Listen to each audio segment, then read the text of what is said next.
Quand la tête est malade, les jambes ont généralement du mal à suivre. Et quand la tête, c'est la direction, la tête est malade depuis le 18 septembre, on a un enchaînement de faits qui vont à l'encontre de la victoire, du positif du côté de l'Olympique de Marseille. Eh bien, les jambes, les joueurs ont du mal à suivre. Et résultat, on a eu ces premiers grands sifflets qui ont eu lieu face à Lille ce week-end.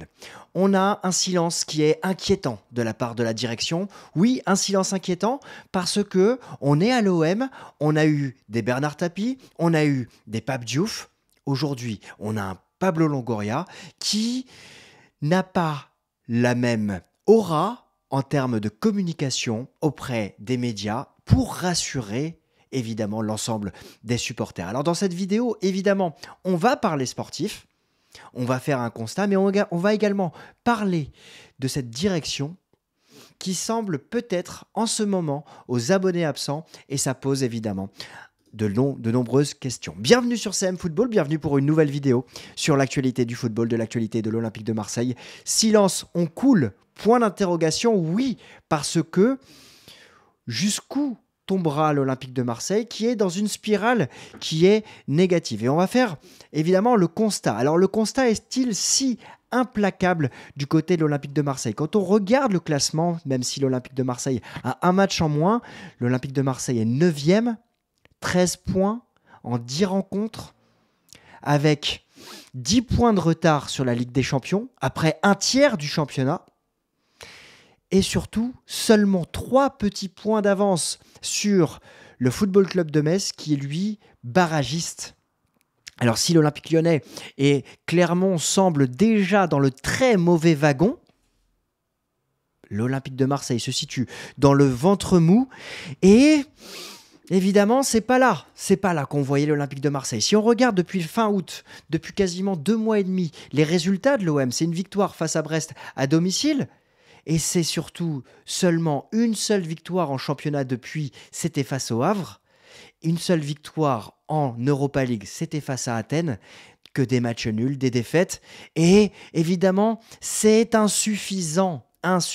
Et si je veux revenir sur un élément important du classement, regardez, on a 13 points en 10 rencontres avec seulement 12 buts marqués. 12 buts marqués, 12 encaissés. Alors si la défense semble pouvoir tenir le choc, 12 buts encaissés, dont 4 face au Paris Saint-Germain, le constat là est peut-être un peu plus positif, mais seulement 12 buts marqués en 10 rencontres, c'est insuffisant réellement. Inoffensif, c'était le titre de la Provence. 4 garçons dans le dur, c'est l'équipe qui en parle ce matin.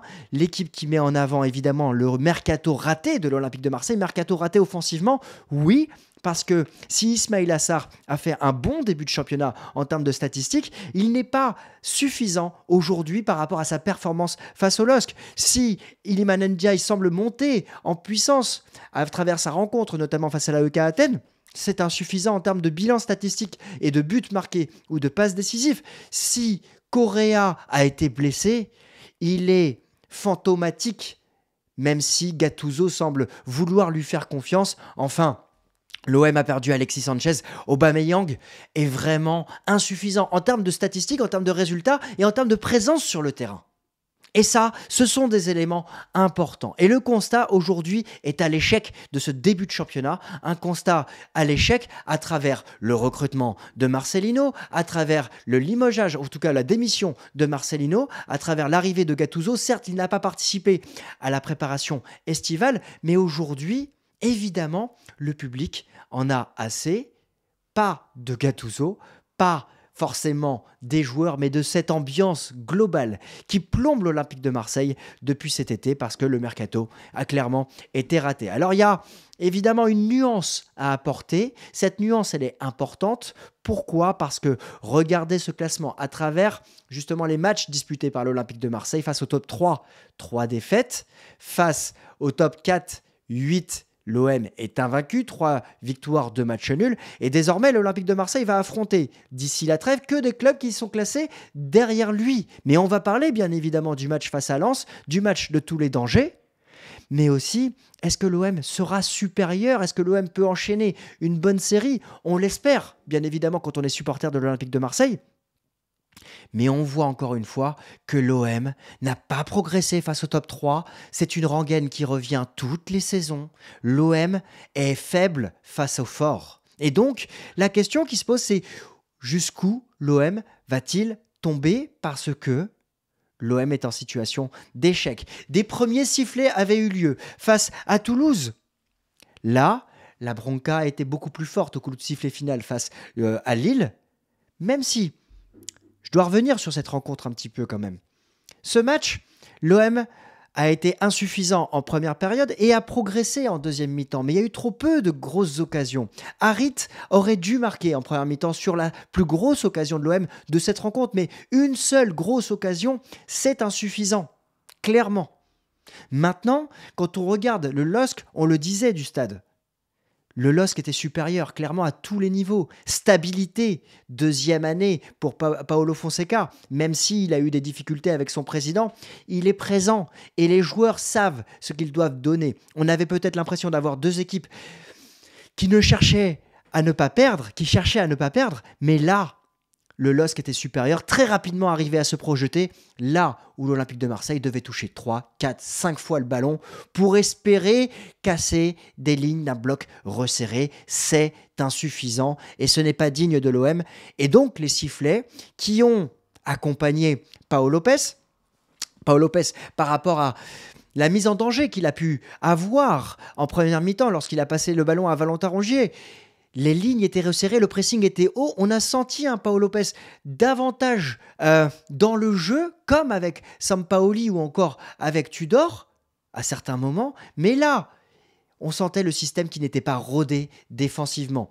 Les sifflets qui l'ont accompagné, je les ai trouvés plutôt durs parce que je les ai estimés par rapport à cette passe ratée, mais aussi par rapport au temps qu'il prenait pour relancer. Et ça, évidemment, eh bien, quand on sait qu'il n'a pas été décisif ces dernières semaines lorsqu'il a été titulaire, le public est en train de retourner sa veste. Et est-ce que c'est légitime? Eh bien, par rapport à ce qui se passe depuis cet été, on peut le comprendre. Par rapport à Aubameyang, c'est normal aussi que le public est en train de siffler et de montrer son mécontentement. Pourquoi? Parce que l'attitude qu'il a sur le terrain, même s'il est défendu par Gattuso, même s'il est défendu par ses coéquipiers, et c'est très difficile, même nous, en tant que créateurs de contenu, de critiquer, mais quand on regarde sa performance, il est simplement fantomatique dans les approches offensives. Il a très peu de ballons. Alors, est-ce que c'est lui, le symbole de cet OM, qui ne va pas de l'avant, ou est-ce que ce sont ses coéquipiers qui n'arrivent pas à le trouver? Parfois, il faut avoir des mots qui soient durs et des choix qui sont durs à encaisser. Mais à mes yeux, à l'heure actuelle, Vitinha doit être titulaire et Aubameyang doit entrer en jeu pour créer le danger en fin de rencontre, comme ça a été le cas face à l'AEK Athènes. Je suis davantage rassuré quand je vois Vitinha ou Iliman Ndiaye sur le terrain, avec Ismaïla Sarr et Aubameyang actuellement sur le banc, pour pouvoir justement faire la différence au fil de la rencontre et faire mal aux adversaires à travers leur percussion et leur vitesse. Parce que la défense est fatiguée en face à ce moment-là. En tout cas, est-ce que ces sifflets sont compréhensibles? À mes yeux, oui, parce que ça fait maintenant plus de 2 saisons que je suis abonné au Vélodrome et j'ai vu le calme des supporters au stade par rapport à des performances qui pouvaient être parfois très difficiles à digérer. Et là, à un moment, le ras-le-bol est en train de prendre sa place. Et ça me semble logique quand on voit aussi les déclarations du capitaine Valentin Rongier qui sont les mêmes au fur et à mesure des semaines. On a envie qu'il se passe un électrochoc dans cette équipe. On a envie qu'il y ait une prise réelle de conscience du maillot porté de l'Olympique de Marseille. Et ça passe peut-être aussi par une ligne directrice qui vient de la direction. Parce que oui, la semaine dernière, lors de ma dernière prise de parole, je vous avais dit, et maintenant, qu'est-ce qu'on fait? C'était un cri du cœur, un ras-le-bol général que j'avais pu voir par rapport à tout ce qui touche le football. Mais je vous avoue que j'aurais souhaité voir le président Pablo Longoria prendre davantage la parole. Alors on le sait, le président Longoria n'est pas un adepte des prises de parole fortes dans les médias, justement pour cadrer et pour donner une stratégie précise de son club au sens médiatique. Mais on est à Marseille.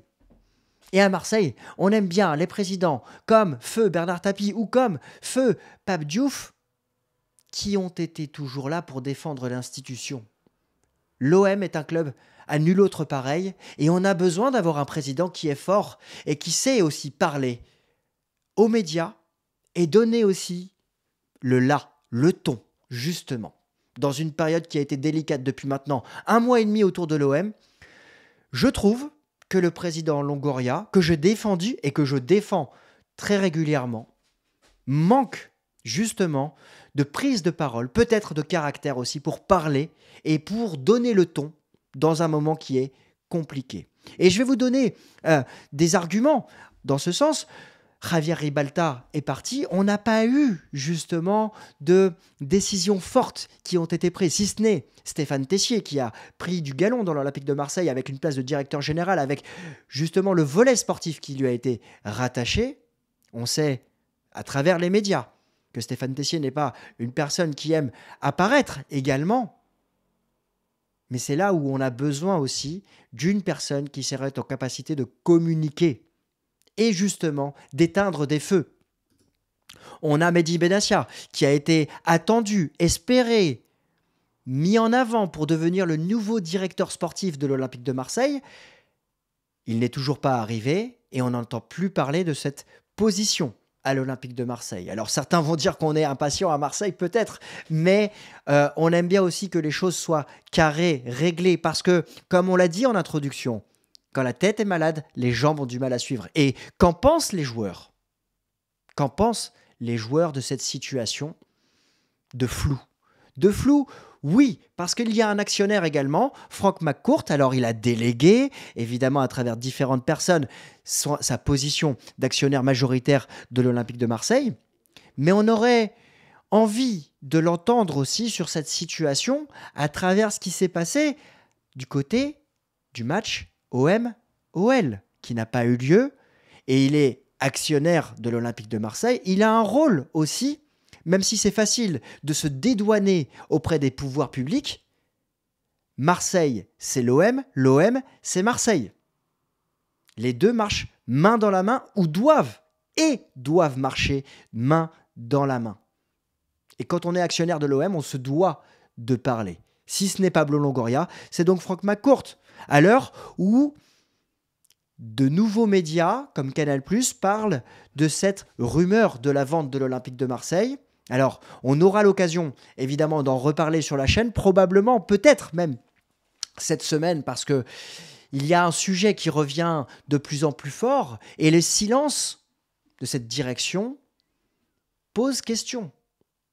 Et évidemment, quand on est silencieux, c'est qu'on n'a pas envie de répondre ou qu'on a envie de travailler dans l'ombre, sauf qu'on est encore une fois à Marseille. Et là où Frank McCourt a démenti plusieurs fois, à chaque fois que la rumeur remontait d'une vente de l'Olympique de Marseille, ici, il n'y a pas encore eu de prise de parole.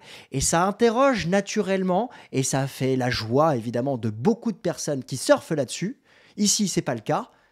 Il n'y a pas eu de vidéo pour en parler, mais si on doit en parler, eh bien, on se posera d'ailleurs, n'hésitez pas à me donner votre avis à ce sujet en commentaire. Dans ce contexte, il y a le feu et il y a un vrai danger. Il y a maintenant 6 mois, ce Lens OM était un match pour la qualification à la Ligue des Champions entre la 2e et la 3e place. On est en novembre et désormais, ce Lens OM est un match entre le 12e et le 13e du championnat. Terrible, la chute. Mais là où l'OM n'a pas apporté réellement de stabilité, là où l'OM n'a pas apporté de côté rassurant, Lens, en étant 13e, a des résultats en Ligue des Champions qui parlent pour lui. Un Lens qui va jouer cette semaine comme l'OM qui va jouer contre Athènes. Et c'est un match de tous les dangers parce que le perdant pourrait voir se rapprocher la course et la lutte pour le maintien. Et j'ai pas peur de le dire, oui, c'est la première fois depuis 2 ans, plus de 2 ans que je regarde derrière au classement. C'est terrible, ce constat. Et si l'OM a battu l'AEK Athènes en Europa League cette semaine, là, il y a 15 jours, l'OM va se déplacer à Athènes. Et ces 2 matchs avant une trêve internationale vont être très importants et fondamentaux pour la suite également, parce que les joueurs doivent avoir confiance dans un calendrier qui va s'accélérer. La comparaison, elle est importante. Depuis le début de la saison, l'OM a disputé 13 rencontres officielles. Entre le 8 août, alors 13, 15 avec le Panathinaikos, la double confrontation face au Pana. 15 rencontres officielles entre le 5 août et le 6 novembre. Donc septembre, octobre, novembre, en 3 mois. En l'espace de 7 semaines, 1 mois et demi, l'Olympique de Marseille va disputer 10 rencontres avant la trêve. Alors, il y a cette nuance qu'on a apportée tout à l'heure à travers, justement, ce calendrier qui, à travers le classement, semble plus abordable. Mais 10 matchs dans les 7 prochaines semaines, c'est terrible aussi pour les organismes. Est-ce que les joueurs seront à la hauteur? Quels seront les choix de Gattuso? Comment va-t-il embarquer ces joueurs? Et quels seront les mots de la direction? On va être rapidement fixé et on va suivre ça bien évidemment sur la chaîne. Donc évidemment, n'hésitez pas à vous abonner parce qu'on va suivre évidemment ce que ce duo va réaliser. On sent un président Pablo Longoria de plus en plus esselé et ces 10 prochains matchs pourraient être très difficiles pour l'Olympique de Marseille parce que la chute pourrait être terrible dans un championnat où un tiers des matchs ont déjà été réalisés. N'hésitez pas à me dire quel est votre avis sur cette situation. Pour les plus fidèles qui sont encore présents, n'hésitez pas également à vous abonner sur mon compte Instagram. C'est facile, c'est cmfootball_. Vous trouverez tout ça en lien dans la recherche ou avec le lien qui est dans la description. On va essayer de s'ouvrir davantage sur différents réseaux pour vous partager de nombreux contenus. Je suis inquiet. J'ai espoir pour la suite. Mais il va falloir que la direction se remette dans le sens de la marche et que les joueurs, justement, reprennent confiance à travers un entraîneur en qui j'ai confiance, Gennaro Gattuso, qui n'est pas aidé par toutes les situations et les péripéties qu'il a eu à vivre depuis qu'il est arrivé à Marseille. Dites-moi votre avis. On se retrouve, nous, peut-être demain, mercredi, c'est sûr, mais peut-être demain pour parler de l'OM également. Sinon, je vous souhaite une bonne semaine. N'hésitez pas à vous abonner, liker, partager. Et merci encore pour votre soutien indéfectible en commentaire. Ça me touche droit au cœur. Allez l'OM et bonne semaine à tous. Ciao.